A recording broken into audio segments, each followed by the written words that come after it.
1967, I was a 20-year-old student at the United States Merchant Marine Academy in Kings Point, New York. And in 1967, I was standing right on this road here, hitchhiking all the way to Montreal, Canada, to Expo 67, the World's Fair on the Future. But I was going to see one person in particular. It was the geodesic dome, the U.S. Pavilion in 1967, designed by a man named Dr. R. Buckminster Fuller. It was a different time, and that was me in 1967, on my way to meet the man who could see the future.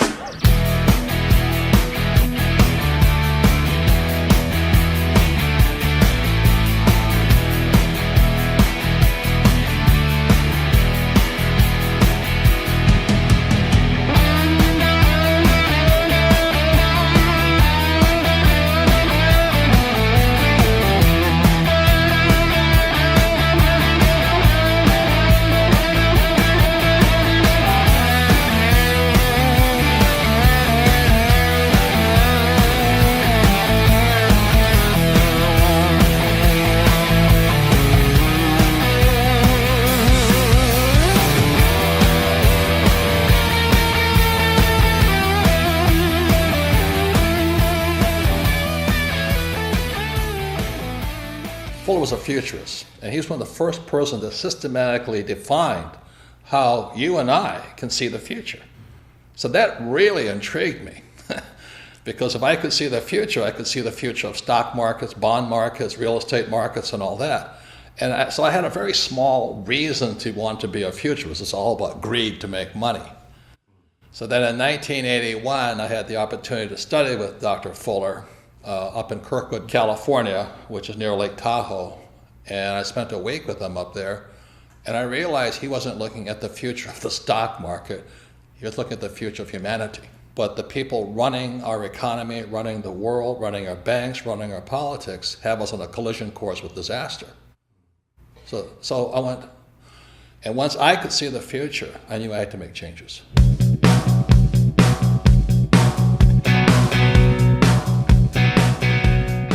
I was in rock and roll.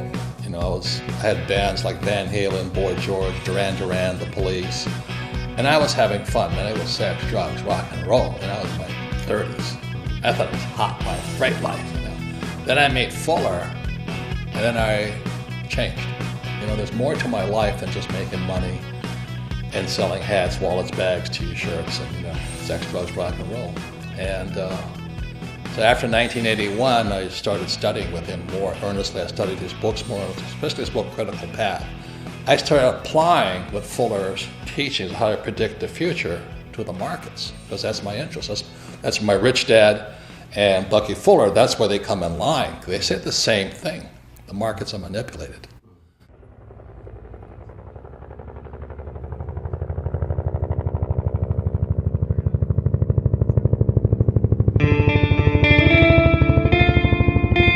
In 1969, I graduated from Kings Point and joined the U.S. Marine Corps and was selected for pilot training in Pensacola, Florida.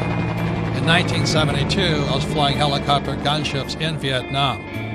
Also in 1972, my rich dad sent me a letter saying that President Nixon took the dollar off the gold standard in 1971. He said, "Be careful, the world is about to change." So in 1971, was when our wealth began to be stolen.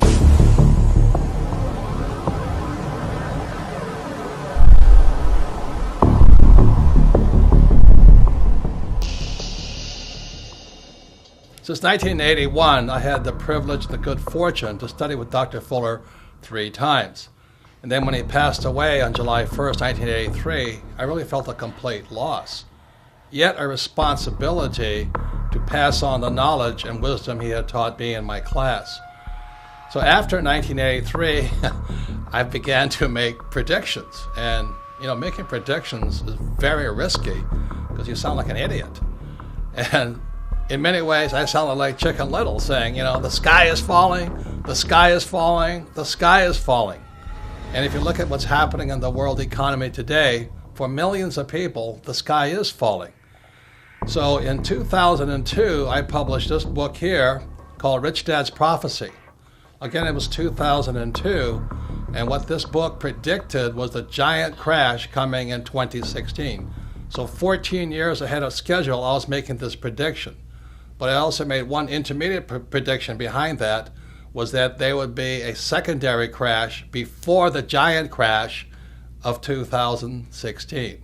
So this is me on CNN with Wolf Blitzer, looking like a complete idiot, making a prediction on the coming crash. If people start pulling out of the markets in their 50s, in their early 60s, and not having that sort of exposure, we are never going to get to a point where our money lasts as long as we need it to.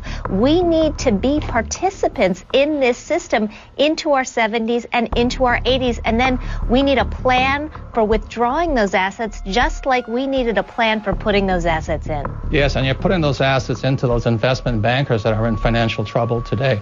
And all I'm saying is, aren't these guys supposed to be the smartest guys on earth?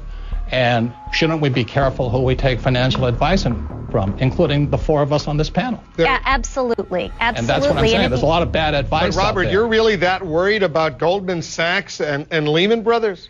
Yes. I'm afraid the Federal Reserve will eventually or come close to bailing them out. That's what I'm concerned about. And that young lady who says the taxpayers are not in trouble, who's going to pay for that bailout, again, is the taxpayer.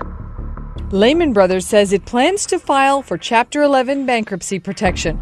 The collapse of Lehman Brothers. Lehman Brothers collapsed. Hundreds of bailed out banks are still struggling to repay taxpayers. Way back in 1997, I published this book, Rich Dad, Poor Dad. And in Rich Dad, Poor Dad, I said three things that got me in a lot of trouble. One was that the rich don't work for money. Number two, your house is not an asset.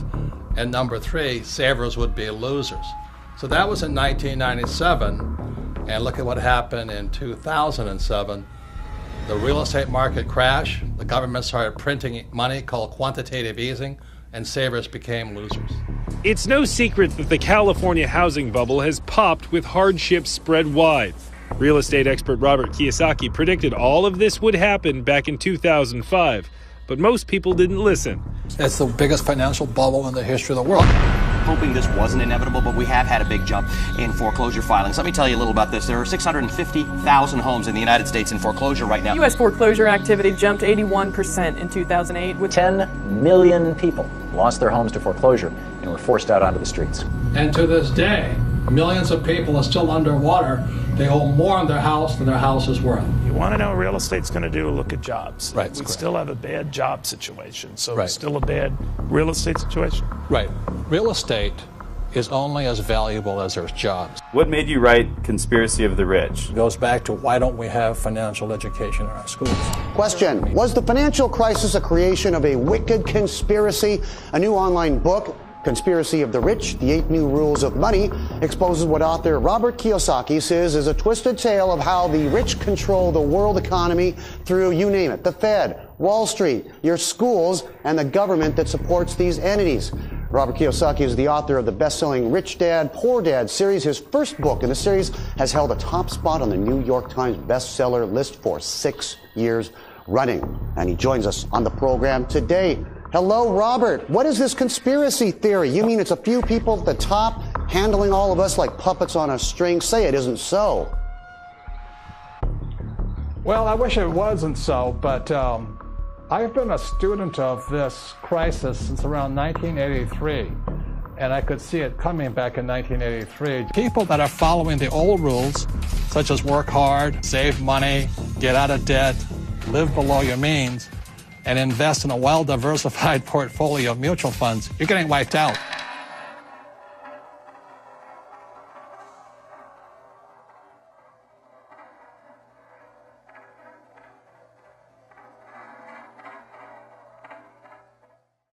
So all coins have three sides. There is no such thing as a one-sided coin.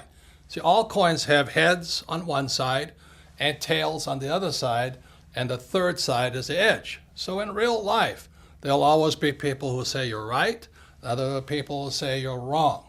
There's other people who are saying that we should be Republican or you can be a Democrat. See, the intelligent thing to do is stand on the edge. You see, intelligence is found on the edge. The moment you take a side, you say one side is right and the other side is wrong, you become an idiot. And in today's world, we have the battle between the capitalists and the socialists. I say both sides are right, but the most important thing to do is which side is best for you. So stand on the edge, be intelligent, and look at heads and tails.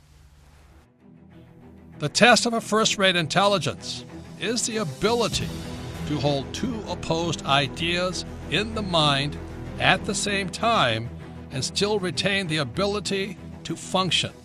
F. Scott Fitzgerald.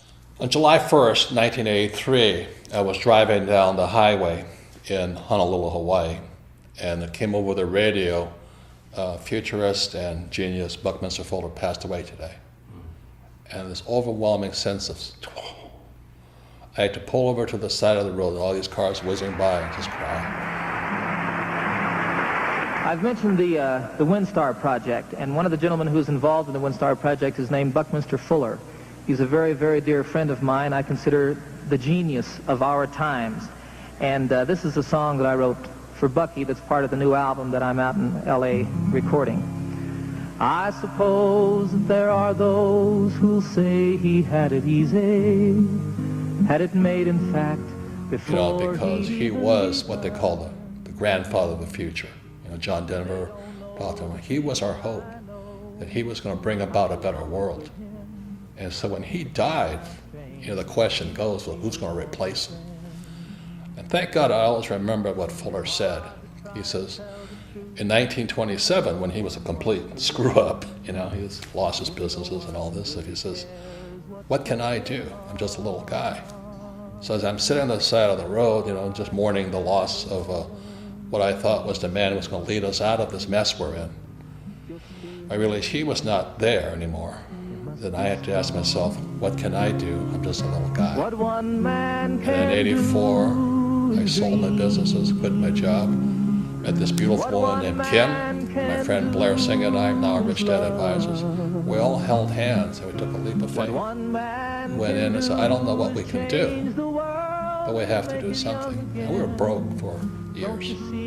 But we just kept teaching and talking to people what Fuller says and teaching the same things my rich dad taught me of how you never need a paycheck again and how you can find financial freedom versus job security. That's how strong his love for you and me. A friend to all the universe, grandfather of the future, and everything that I would like to be. In 1983, after Fuller passed away, and I read his book, Grunch of Giants, Grunch standing for Gross Universal Cash Heist, I understood what both men were saying. Our wealth is being stolen via our money system. Man can do is change the world and make it new again. Don't you see what one man can do? So the thing I'm upset about is our school system doesn't teach us anything about money and how the ultra-rich are manipulating the system via printing money. They're ripping us off for our money system. So that's why, as I said, there's three sides to a coin. You got to decide which side you're on. You want to be on the poor and middle class side? Knock yourself out. Have a good time. Work hard, pay taxes, and lose money. I want it to be on this side of the coin. The riskier side is the poor and middle class, because the state of the economy today, they're going to keep printing. We cannot survive this thing. The central banks will just keep printing money. And that's good for me because I'm going to make more money, but every time you print money, the poor and middle class get poorer. So that's why I wrote Second Chance. You have to decide where you want to be, I made my decision years ago. I don't want to be on the poor and middle class side. I want to be on the rich side. But I also found the social responsibility to let everybody know the whole picture.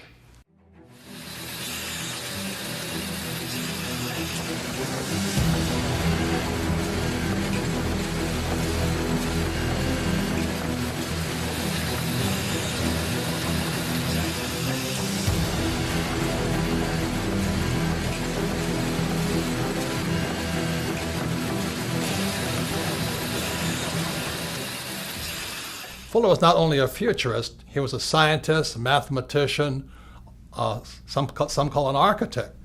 He was asked to leave Harvard not once, but twice, so he never really finished school.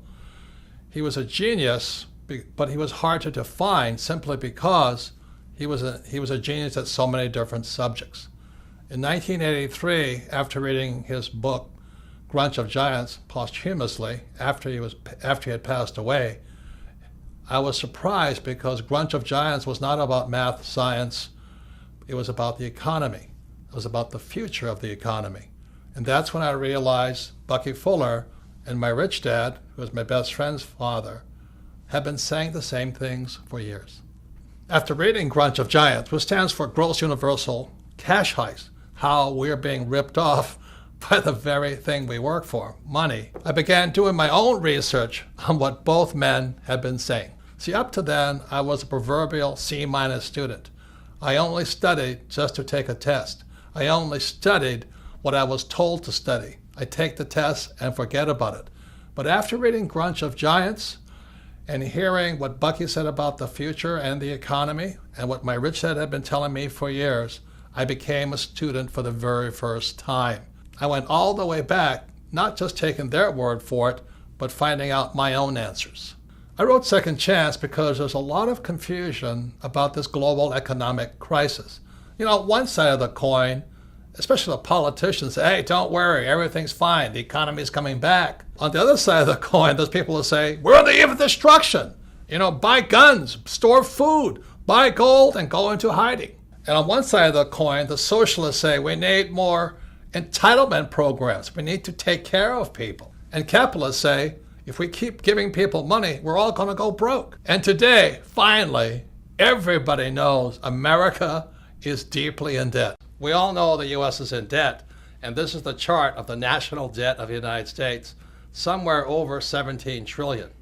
And for some people, that's scary, but what's coming up next, to me, is terrifying. Our leaders have shut down the U.S. government and continually threaten to shut down the U.S. government because America is broke. We're out of money. And all this does is scare people and confuse people. People do not know what to do. And so that's why I wrote Second Chance. I wrote Second Chance as simply as possible. You know that principle, KISS? Keep it super simple. So Second Chance is written very, very simply. There's another saying that goes, you know, a picture is worth 1,000 words. So instead of using a lot of economic terms and financial terms that confuse people, I did my best to use the simplest charts possible, charts and graphs, so you can look at it. Just look at the pictures and you come to your own conclusion. Which way is this economy going? Are we going up or are we going to go down? I left it up to you to decide whether things are good or bad. The great thing about Second Chance and all the pictures in it, a 10-year-old child can look at the pictures. If they do nothing else, just look at the pictures and they go, oh my God, is that what's going on? And then you as a family, hopefully one of you has read the book, can discuss further what the charts and graphs mean. The following are examples of some of the charts you'll find in Second Chance. Remember, a picture is worth 1,000 words. So this first graph is a picture of the purchasing power of the US dollar. You know, people say there's inflation. There really isn't inflation. What's really happening is the purchasing power of the dollar is going down. This makes life harder and harder on those who work for money. So in other words, the US dollar is worth less and less and less. The more the government prints money, the more worthless the US dollar becomes. The government says they won the war on poverty. Well, this chart says differently. Because the U.S. is printing money, what you find out is harder and harder for the poor and lower middle class to earn what's called a living wage. In other words, they can't afford to live. They can't afford a house. They can't afford food. They can't afford transportation. And what this chart shows here is the increased use of food stamps. So while our government says poverty is going down, the reality is that use of food stamps is going up. This means the average American cannot afford to live. And add to this, high-income jobs are being outsourced to countries like China and Pakistan and India. So this is another reason For this next chart here, you'll see that the middle class in America is not growing. What this chart shows you is the middle class is shrinking. So to keep up with these global changes, millions, young as well as old, are going back to school for retraining, hoping to find that high-paying job. Unfortunately, these two charts tell a different story. The first chart here is you see the rising cost of a college education. And as you know, millions of people leave school, both young and old, saddled for a lifetime with student loan debt, the worst possible debt of all. Student loan debt is worse than a mortgage, credit card debt, or a car loan. Simply said, student loan debt is debt for life. That is inhumane. How dare we saddle our students with debt for the rest of their lives? It's criminal. So education is more important than ever before, but look at what happens to college graduates. Instead of their wages going up, this chart shows you that their wages are actually coming down. And even worse than all that, you graduate and you learn nothing about money. I mean, the question is, why would you go to school to make less money, come out of school deeply in debt, and learn nothing about money? Doesn't make sense to me. And this chart really concerns me. This is the chart on Social Security. If you look at this chart, you notice just around 2012, the Social Security Trust Fund goes bankrupt. It starts operating in the red. Simultaneously, in 2012, 10,000 baby boomers turn 65 every single day, just as the fund goes broke. How are we going to pay for this? You know, what's going to happen to these old guys? What's going to happen to my generation, the baby boomers? Will the baby boomers, the most affluent generation in history, soon become the baby busters? I'm concerned about my own generation. Worst of all, how are we going to pay for these old guys like me? You know, Medicare goes up, expenses go up. You know, life doesn't get cheaper when you get old. You know, it is estimated that Social Security, Medicare, and other entitlement programs is an off-balance sheet debt of $100 trillion to $250 trillion. Most people do not know how big that debt is. How are we going to pay for this? Print more money? Who is going to pay for this? You? Your kids? Your kids' grandkids? Who is going to pay for this? Are we just going to print more money? And this leads to the next thing that really concerns me. These next two charts shows you what happens when a country prints too much money. Again, as Bucky taught me, to see the future, look at the past. And what you see here is a chart of the German Weimar government between the years 1918 and 1923. The German government, to pay its bills, began printing and printing and printing and printing. So the German economy looked good because the economy was growing with all this printed money. But what happened was it eventually collapsed after 1923. What happened was this: if you were a millionaire in Germany prior to 1918, by 1923, you were a pauper. I'm afraid that's what's going to happen to millions across the world if the United States keeps printing money. So here's a chart of the United States today. It's called quantitative easing. You know, it just keeps going up. The reason they call it quantitative easing, that's simply government speak, government jargon, a way of keeping us confused. Quantitative easing simply means printing money. Notice the similarity between Germany between 1918 and 1923 and the United States today. And so here we are in 2015, and let me tell you, it's spooky. It's a long way down. And when I look back, you know, at the giant crash of 1929, it's very small. So the question I ask you, which way is the economy going? Hopefully my rich dad and Bucky Fuller are wrong, that the stock market will keep going up.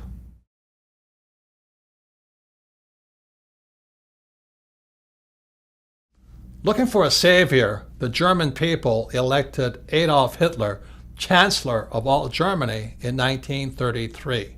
After taking control of Germany, Hitler is quoted as saying, "What luck for the rulers when men do not think." Same thing is going on in America today. That's why there's no financial education or school, and that's why our government can get away with what it's doing. I see similarities between then and now. Do you? And that's why I wrote Second Chance, because it's time we start to think.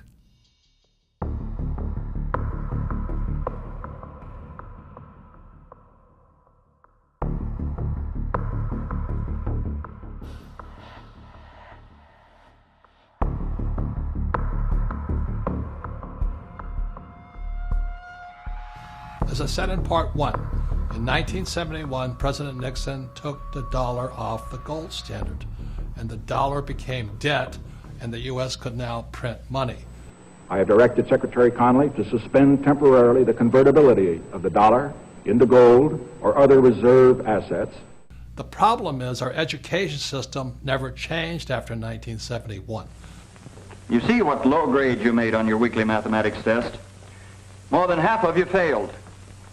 Most of those who passed just got by. Nobody had 100%. And now we have this gap between the rich and everybody else. And this is dangerous. The gap between the rich, poor, and middle class is too wide. And for the first time, the American dream is disappearing. Instead of the American dream where everybody become rich, many people in America and throughout the world are angry at the rich. You know, today some politicians are saying, look at the gap between CEO pay and employee pay. Well, that is the American dream, to get rich. Do you get angry at the Kardashians for making million? Do you get angry at sports stars for making million? Do you get angry at rock stars for becoming rich? Look, if you're going to get angry at somebody, get angry at our school system. Look, this is not an economic crisis. This is a crisis in education, which is why I always ask, why is there no financial education in schools? That's where the gap is caused. You can't give people money and expect the gap to get closer. That's crazy. So this next section, you will find out from me, if I ran the schools, this is what financial education would look like. So now we're in part 3 of Second Chance, and part 3 is about what is financial education. Because you see, education also comes in 3 sides. On one side, you have traditional education, and on the other side, you have financial education.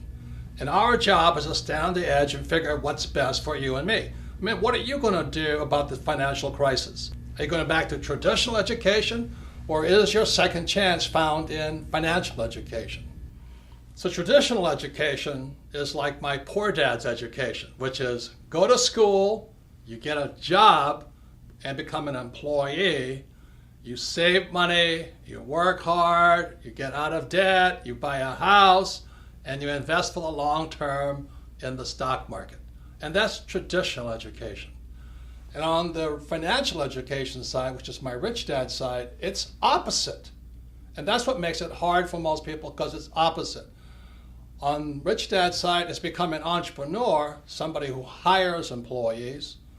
You understand debt, because debt makes the rich richer. You have to understand taxes, because taxes make the rich richer. And also you must understand markets. Yes, you must be able to make money when markets are going up and markets are going down. See, my concern is if there is this large crash coming, if markets come down, it's going to wipe out these guys on the traditional education side. So the question for you is, which side is best for you? For your second chance, is your second chance going to be found going back to school, traditional school, and getting a high-paying job, or being on the financial education side and learning to have money work for you? Which is best for you? So actually, financial education can be pretty easy. My financial education began when I was just 9 years old. It was when my rich dad, who was my best friend's father, he would teach his son and I about money playing the game of Monopoly. And we all know the great formula for Monopoly. It's 4 greenhouses, 1 red hotel. So I would play, rich dad, his son and me, we would play Monopoly all day long, and then I'd go home. The difference was my rich dad was kind of talking to us, teaching us to think like rich people. He was like a teacher, a coach, and a mentor as we played Monopoly. And then I'd go home to my poor dad, and he'd say, "What you been doing all day?" You know, I'd say, "Well, I've been playing Monopoly." "Ah! What a waste of time. Go and do your homework. Because if you don't do your homework, you won't get good grades, and you won't get a good job." So that's where my financial education began. See, my poor dad's a great man. He graduated from the University of Hawaii in less than 2 years. He went on to Stanford, University of Chicago, and Northwestern, ultimately getting a PhD and becoming the head of education for the state of Hawaii. So he was academically smart, but he had no financial education. On my rich dad side, my rich dad never finished school, but he understood how to play the game of Monopoly.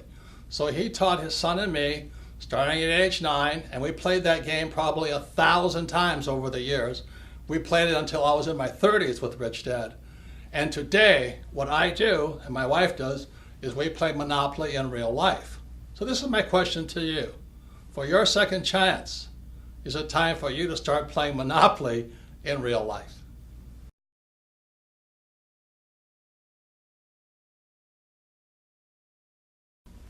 So behind me is the cash flow quadrant. It is book number 2 in the Rich Dad series. And the cash flow quadrant is a very important book.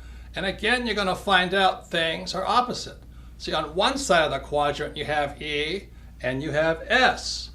This is my poor dad side. E stands for employee. S stands for self-employed, small business, specialty, a specialist, or a star, like a movie star or golf pro. So we have E's and S's on one side. And on my rich dad side, you have B's, which stands for big business. These are the guys like Henry Ford, Mark Zuckerberg, Steve Jobs, Bill Gates. And I stands for investor, but just not any investor. This stands for professional investor. See, most people who invest on the E and the S side, they invest in 401ks, they invest in IRAs and Roth IRAs. These guys are passive investors. When we talk about investor, we're talking about proactive, professional investors. So on this side is my poor dad side, E's and S's, and on this side are B's and I's, and this is my rich dad.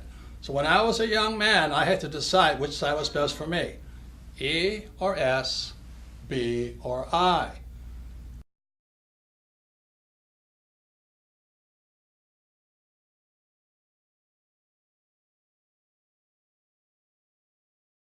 So this is a very important subject now. It's called taxes. Now, most people hate paying taxes. So let me ask you this question. You have E's, S's, B's, and I's. Who pays the most taxes?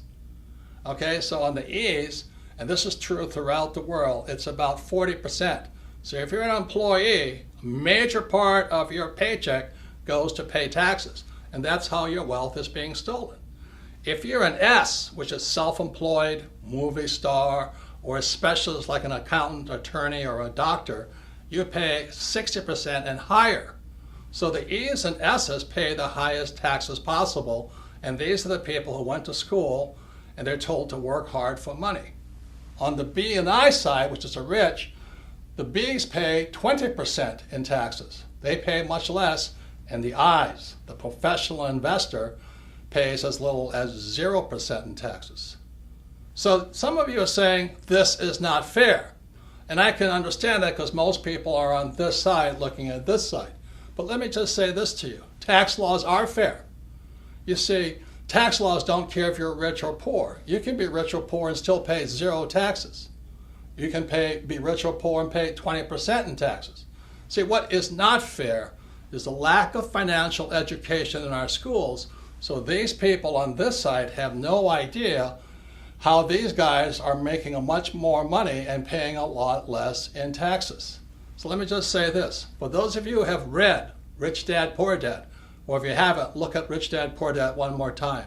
Lesson number 1 from my rich dad was this: the rich do not work for money. See, these guys here on the E and the S side, they work very hard for money, and they pay the highest taxes. What Rich Dad said on the B side, you should have people work for you, so you pay less taxes. And the I side, your money works hard for you. Other people's money works hard for you, so that's why you pay less in taxes. And that's what financial education should include. You must know the difference between why some people pay a lot of taxes and why others pay very little. So my question for you is this: which side of the quadrant is best for you for your second chance? Second Chance is an in-depth learning package, primarily for people who want to know more about the B side and the I side. And if you see this bug back here, this is called the Rich Dad Radio bug, because you are who you hang out with. You know, if you're an idiot, you hang out with idiots. And if you're a crook, you hang out with crooks. And if you're a rich person, you hang out with rich people. So the Rich Dad Radio bug here means you can learn more if you want to learn more from people who are really doing the real thing. You see, the reason most people struggle financially is they take financial advice from salespeople. They're called, stockbrokers, real estate brokers, and insurance brokers or financial planners. As my rich dad said, the reason they're called brokers is because they're broker than you. They need your money. So when you see this bug here, it's called the Rich Dad Radio, and it's in Second Chance, and you can listen in. You can drop in on conversations between really successful so-called rich people who are doing the real thing on the B and the I side. For example, if you want to learn more about how the rich pay less in taxes, the Rich Dad Radio bug has a conversation with my tax advisor, Tom Wheelwright. If you want to learn how debt makes the investor richer, listen in on that conversation. They're about 45 minutes long. They're just great information packets. You just drop in and listen to what rich people are really saying. And for those of you who have young people, we have my friends Donald Trump Jr. and Eric Trump, sons of Donald Trump the Great, and they talk about how their dad did not spoil them, but trained them to be entrepreneurs, not employees. So this Rich Dad Radio bug is part of your in-depth learning package included in the book Second Chance. Remember, you are who you hang out with. Birds of a feather do flock together. So in 1994, Kim was financially free. She was only 37 years old, and I was 47 years old. So people kept asking us, how did you guys do it? And so we told them we just played Monopoly in real life, but that didn't satisfy them. So by 1996, Kim and I developed the cash flow board game, as you see behind here. And many people say the cash flow board game is Monopoly on steroids. As I said, my financial education began when I was 9, playing Monopoly with my rich dad. So let me give you some of the opposites that found on the cash flow board game. This is one big opposite.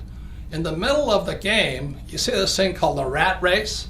That's where most E's and S's wind up.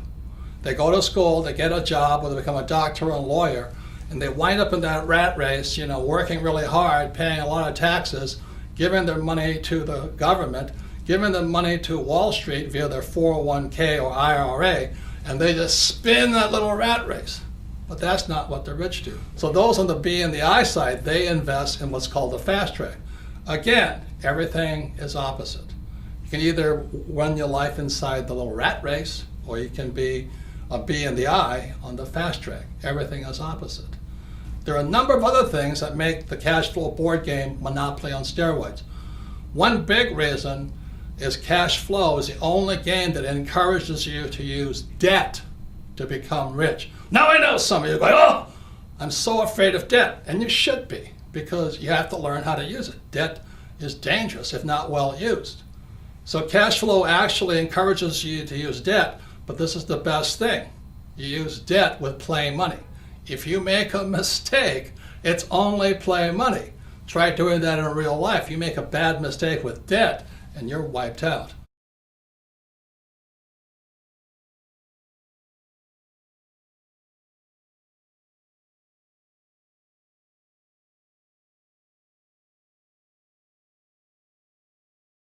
This is the most important part of the cash flow game. The cash flow game, again, Monopoly on steroids, is the only game that teaches you to use a financial statement. Now, 99.9% of all kids leaving high school have no idea what a financial statement is. Can you imagine that? You see, on my poor dad's side, the E and the S side, my poor dad says, oh, you have to have good grades. So when you're in school, your report card is A, B, C, D's, and F. So my rich dad on this side said, on the B and the I side, your report card is called a financial statement. So many people leave school thinking their report card's the most important thing. Whether they have a 4.0 or 2.0, who cares? What really counts is your financial statement. Now, if I was to grade our political leaders on their financial intelligence, I would give them an F. That's all the politicians, from the president on down. They should be fired for running the economy into the ground. And what about all the bankers who really cheated a lot of people? they should get an F. You know, they're the people that actually tell you to invest for the long term in savings and in the mutual funds. They should get an F for bad information. And what about the school system? Now, I'm not blaming the teachers, but the academic system of America, if they have a financial report card, I'd give them an F also, because they're failing to educate people and prepare young people for the real world. Remember, the banker wants to see your financial statement. But the people on this side, they're still living in the past. Oh, I'm an A student, you know, I have a 4.0 average. Well, your banker doesn't care. Your banker wants to see your financial statement because your financial statement is your report card when you leave school. But if 99% of high school kids have no idea what a financial statement is, no wonder we're in economic trouble. A couple more things. When you look at the financial statement, you'll see over here it says income. E's and S's always want, oh, I want a high-paying job. I want a high-paying job. They want income. What makes the rich richer is they focus on the asset column. It's the asset column that makes the rich richer. So the beauty of playing the cash flow game as many times as possible, it's like the fundamentals. It's training you to think like a rich person and think about acquiring assets, not high-paying jobs, which are taxed. So this is some of the most important things about the cash flow game, is your focus will be on assets, not income. And it'll train you to think like a rich person, not a poor middle class person who wants a high paying job. So this is the power found inside the cash flow game. Kim and I designed this game in 1996 to have people teach people. I'm telling you, this works. This is what Kim and I did to retire in less than 10 years. Because we focus on assets, not a high-paying job. And the cash flow game can do the same thing for you to train you to think like a rich person, not like a poor middle-class person looking for a high-paying job. For those of you who are considering a second chance in the B quadrant or the I quadrant, I'd like to introduce you to my sweetheart Kim, because the B quadrant and I quadrant is not for everybody. But this is my sweetheart. The smartest decision I've ever made was, getting married to Kim. It's a blessing. Almost 30 years now, right? 30 years. And when I met Kim, she was an employee in an advertising agency. But I was most impressed was you were going for the B quadrant. Yes. And you had a little network marketing business. Yeah, I knew very early on I did not want to be an employee. I didn't really know what the options were.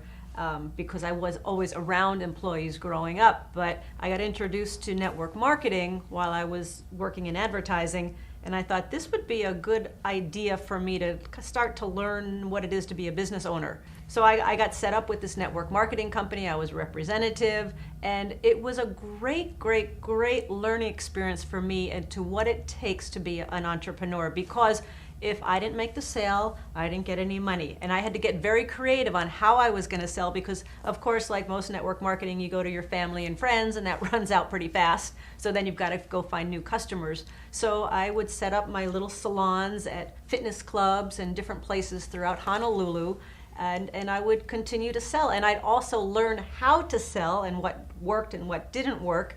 But it was probably one of the best business trainings I could have had early on. And you had to teach other people how to sell in a role. Exactly. Yep. You had to teach others. You had to learn about leadership. So network marketing for me was a great way for me to discover if I wanted to become an entrepreneur. And so when I met her 30-something years ago, I said, man, she's got beauty, she's got brains, and she loves business. I do love business. And we've become business partners for 30 years now. I wouldn't be here without her today. And she and I developed the cash flow board game.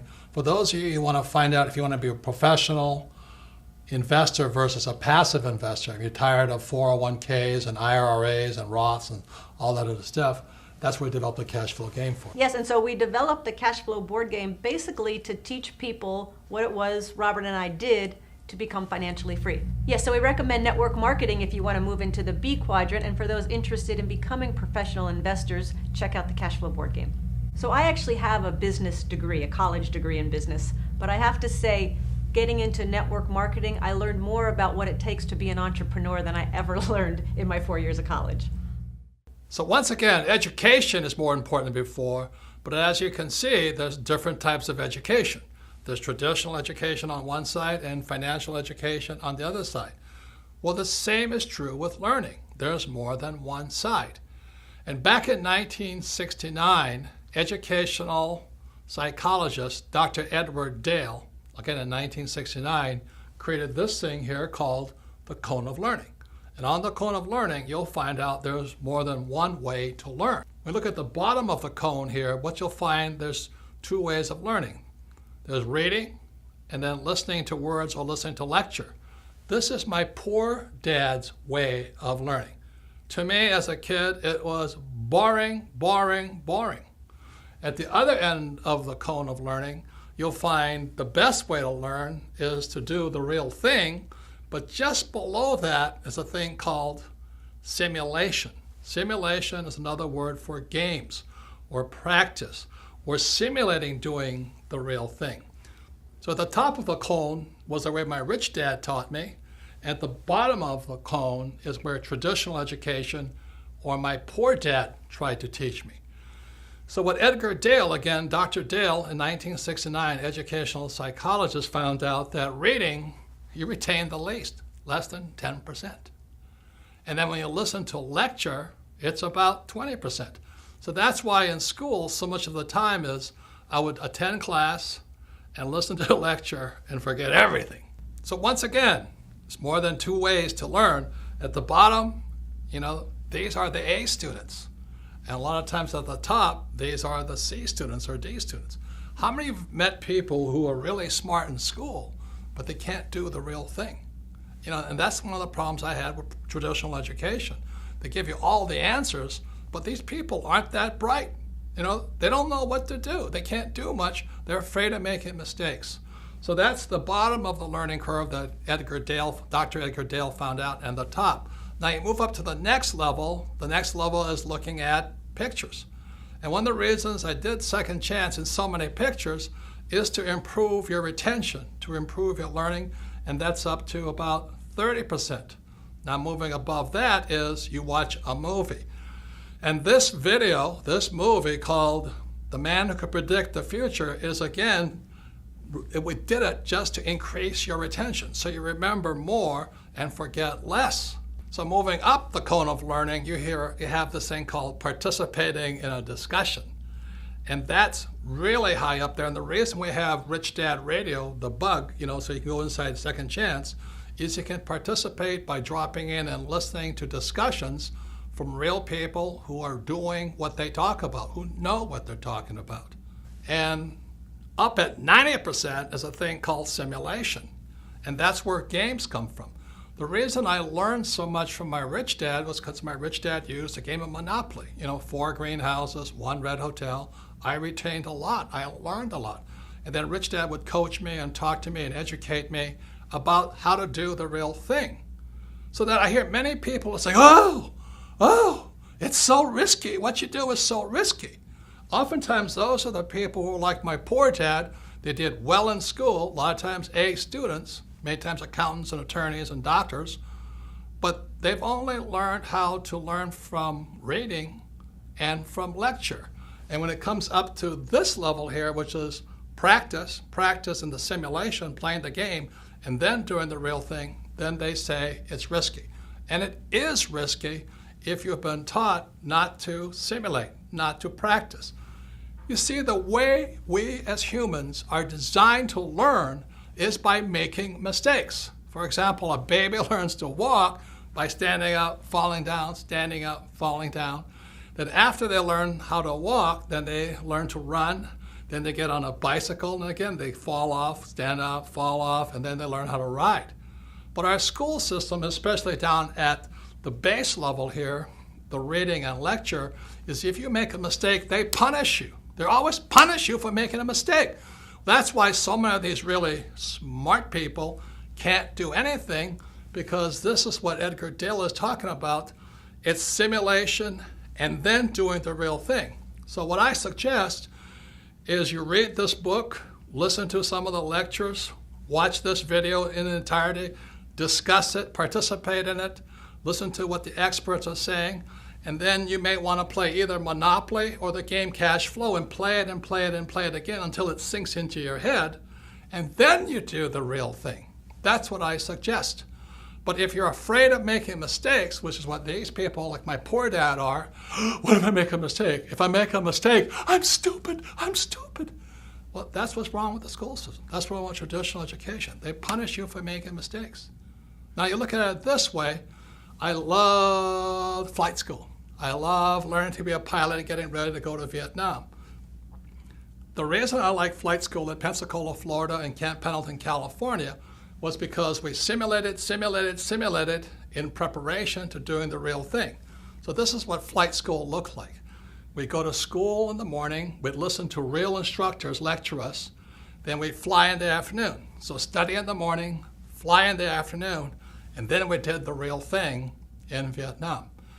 Now, one of the things we practiced was crashing. It seems strange to people, but we as Marine pilots practice crashing, practice emergency, crashing, emergency. So when the real thing happened, when I was in Vietnam, I went down 3 times, and this is what a picture of a helicopter gunship looks like going into the water. When it happened, it was frightening, but we knew what to do. We were not killed because the Marine Corps and Navy flight school teaches us to practice, crashing. And that's what you'll learn in Monopoly or the cash flow game by listening to our coaches or listening to the radio show or listening to real instructors who are doing the real thing. Then you're ready to do the real thing. So is investing risky? Is starting your own business risky? Yes. But what is worse is by just knowing the answers and reading books and not knowing how to do the real thing. So the purpose of Rich Dad was we want you to simulate, practice, and learn. You know, today I'm reading constantly, and I'm going to classes constantly, and I'm also practicing, making my mistakes, learning from my mistakes, and doing the real thing. That's the way humans are designed to learn. The trouble is our government and our economy and many of our businesses are run by people who only know how to read and only learn by lecture. And that's why we're in severe financial trouble today. So once again, education has more than one side. It is important you read, but as well as you practice and do the real thing, because that's where real learning takes place. As a set of pictures worth 1,000 words, I did my best to keep it super simple so you can decide what's best for you. You see, we're all different. You know, what I do with my money is different than what you should do. For example, because I have financial education, I don't save money. I love debt. I use debt. I understand the tax law, and I don't invest for the long term in a 401k in the stock market. I won't do that, but it might be the best move for you. So again, when you read Second Chance, you can sit there and look at it and go, well, what's next for me? Since most people have no financial education in our schools, most people have to wait to be told what to do. Second Chance gives you the opportunity to decide what's best for you. What one man can do. So in 1983, after Dr. Fuller passed away, I had to ask myself, what can I do? I'm just a little guy. But then I realized what I could do is teach the world what my rich dad taught me. So my question to you is, what can you do? Don't you see what one man can do? As shaded as his eyes might be, that's how bright his mind is. That's how strong his love for you and me. A friend to all. As we all know, 2016 will soon be upon us. We have about a year and a half to find out if Rich Dad's prophecy and Bucky Fuller's predictions will come true. Let's hope they were wrong.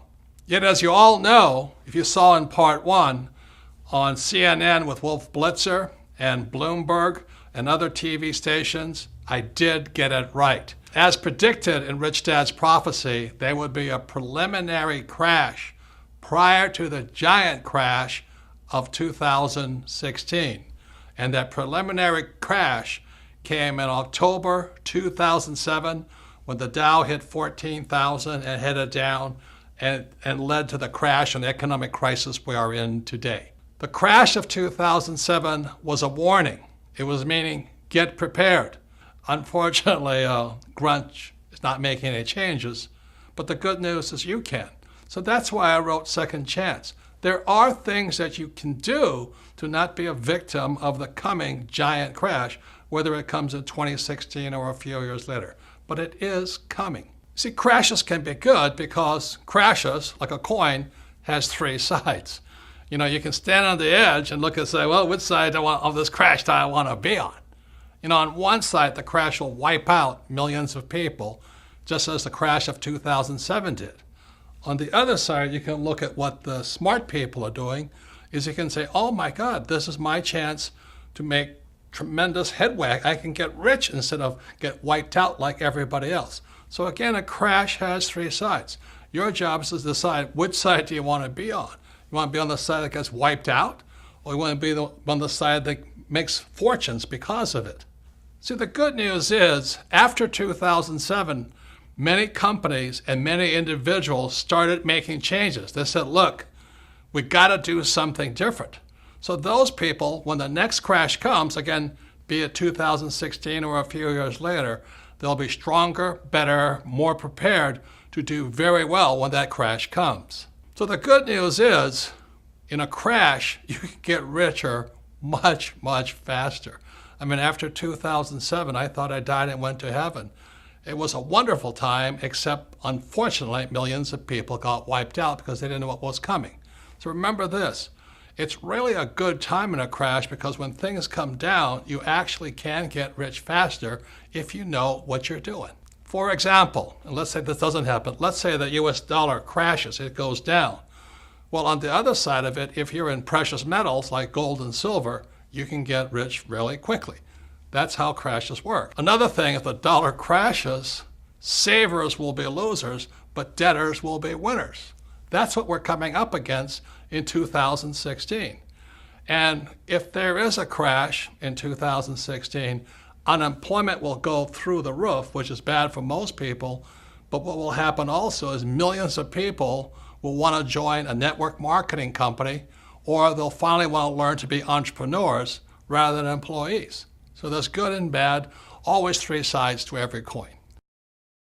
So let me explain to you what's happening.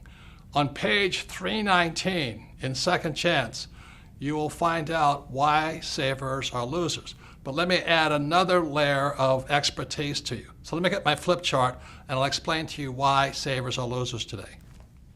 So now don't check out on me right now. I know this may look a little confusing, but I promise you I'll make it as simple as possible. But this is how grunge is ripping off people today. This is what my rich dad saw back in 1971 and Bucky Fuller saw, which he wrote about in 1983.